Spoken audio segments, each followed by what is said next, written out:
Ininspeksyon ng Department of Transportation ng Batangas Port ngayong papalapit na ang undas. Inaasahang higit 150,000 na mga pasahero ang dadagsa ngayong undas. At para nga sa update, live mula sa Batangas City, nasa frontline ng balitang yan, si Mon Gualvez. Mon, may nakita pang paglabag ang DOTR dyan nga sa Pantalan ngayon.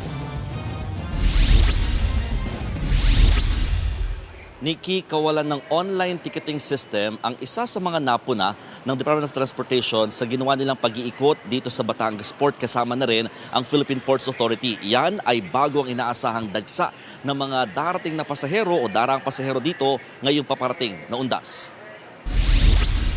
Mula sa ticketing offices, waiting area ng mga pasahero hanggang sa mismong barko. Isa-isang ininspeksyon niya ni Acting Transportation Secretary Giovanni Lopez. Isa nga sa napuna ng kalihim, yung kawalan pa rin daw ng online ticketing system ng mga barkong bumabiyahe sa Pantalan mula rito sa Batangas papuntang Mindoro Provinces, Romblon at iba pang bahagi ng Southern Luzon. Malaking tulong daw sana ito para mas madaling mamonitor ang paglimita sa dami ng mga sumasakay na pasahero at maiwasan na rin ang overloading. Sa tansya ng Batangas Port, nasa hanggang 15% ang posibleng itaas pagdating sa dami ng mga daraang pasahero. Nangangahulugan daw yan na maaaring umabot sa 150,000 passengers ang magiging kabuuang bilang sa buong undas. Sa kabila niyan, handa naman daw ang pribadong kumpanyang may hawak sa terminal para manatiling komportable at maayos ang kondisyon ng mga biyahero.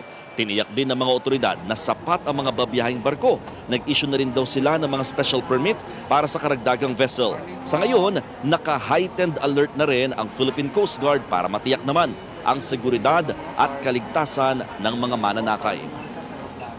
Nikki, sa mga oras na ito, nakikita yung sa likod ko, talagang mangilan-ngilan pa lamang yung mga pasaherong nandito sa tapat ng mga ticketing offices na kadalasan kapag ganito mga panahon na undas at mas malapit na nga yung paggunita sa naturang okasyon, talagang puno na itong area na ito ng mga pasahero. Di na talaga malakaran halos, pero ngayon talaga maluwag pa yan. Inaasahan daw na mas dadami na ang mga pasahero dito simula sa Miyerkules hanggang Biyernes na idineklara na nga ring holiday. Balik sa iyo, Nikki. Yan ang Express Report ni Mon Gualvez mula sa Batangas City. Mga kapatid, Nikki de Guzman po. Para sa pasada ng mga rumaratsyadang balita, mag-follow at mag-subscribe na sa social media pages ng News 5.